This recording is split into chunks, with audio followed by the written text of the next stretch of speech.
My prayers were not fulfilled. What is the reason behind this? आज की तारीख में ये पूरा नहीं हो पा रहा, ये कहना है पहले तो। पूरा नहीं हो रहा है, वैसा ऑर्डर न जाए। अनकॉन्शियसली भी जो हम पंक्तियां दोहरा रहे होते हैं ना, तो आज की तारीख में वो नहीं हो रहा, मगर होगा ही। ये टॉस आपका निरंतर चलता रहे। घटनाएं ही आपको बताती है कि एग्जैक्टली आपको कैसी लाइफ चाहिए। शादी से पहले नौकरी जब आपके पास नहीं थी, तब आपकी थिंकिंग कैपेसिटी कितनी थी? आप सोच नहीं पा रहे थे एग्जैक्टली लाइफ में चाहिए क्या।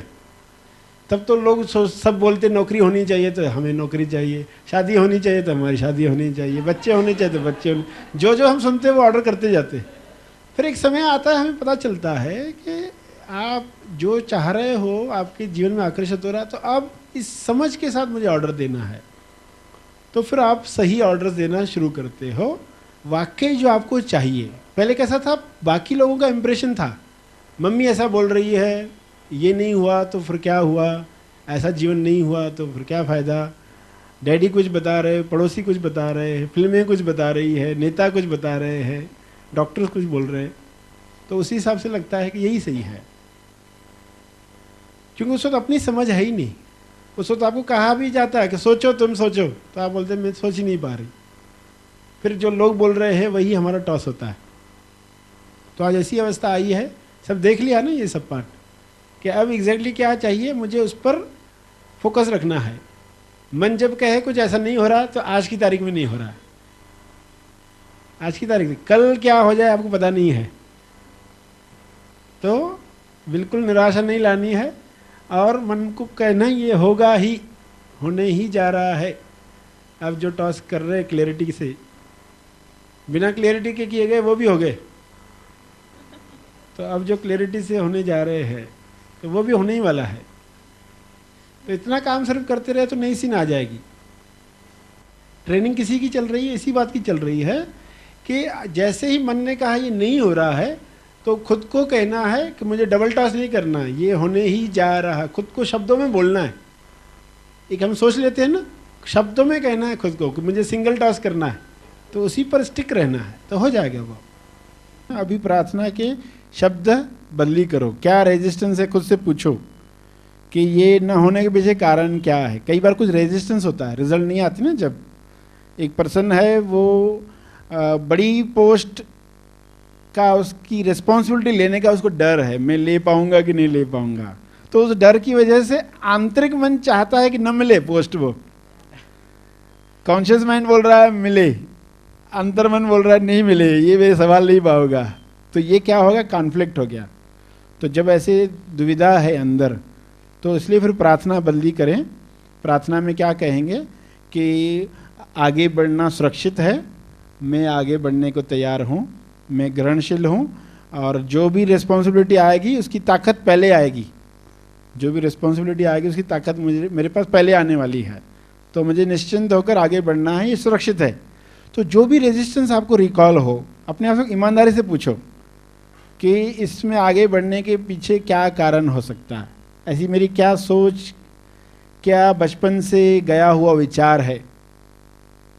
तो खुद से पूछते रहोगे ना, आज नहीं क्लिक हुआ, कल नहीं, 2-4 बार ऐसा बैठो खुद के साथ और लिखो। जो जो रिकॉल होता है ना, जो जो सूझता है लिख डालो। फिर वो लिखा हुआ जब पढ़ोगे ना, उसमें से आपको कुछ दिखाई देगा कि ये रेजिस्टेंस है, ये ब्लॉक है, तो वैसी प्रार्थना करोगे उस ब्लॉक के लिए। कभी आगे बढ़ना सुरक्षित है, तो फिर वो नई सीन भी आएगी। अब तो बहुत कुछ आया है, तो वो सीन भी आएगी।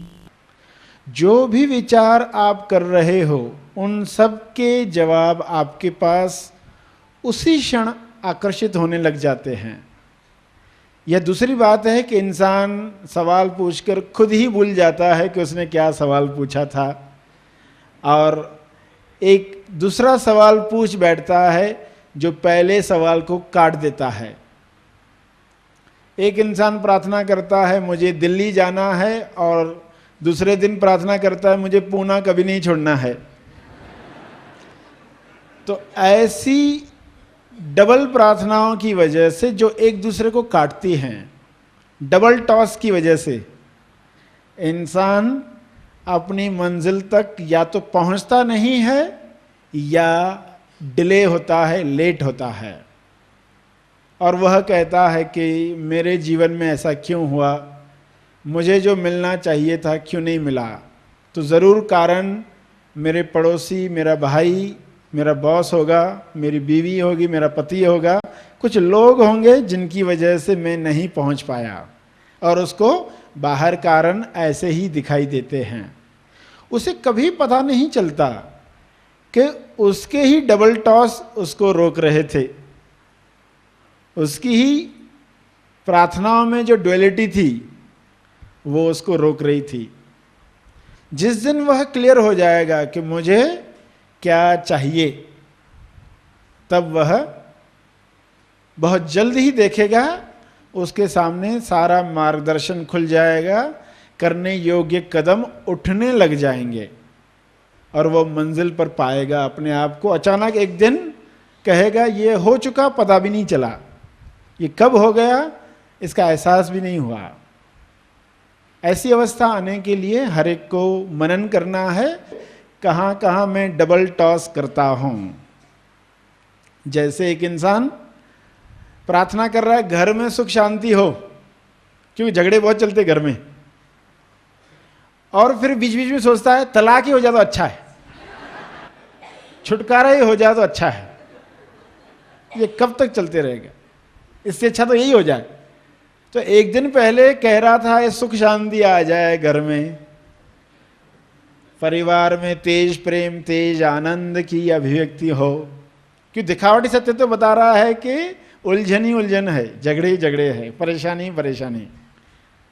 और प्रार्थना भी उठी क्यों, बल मिला। नकारात्मक चीजें क्या करती है, बल देती है शुभ इच्छा को, कि शुभ इच्छा इतनी उठे कि मंजिल पर पहुंचने की ताकत हम में तैयार हो जाए। तो बल देने के लिए नकारात्मक चीज आती है, तो बल लेने जितना ही ध्यान उसको देना होता है।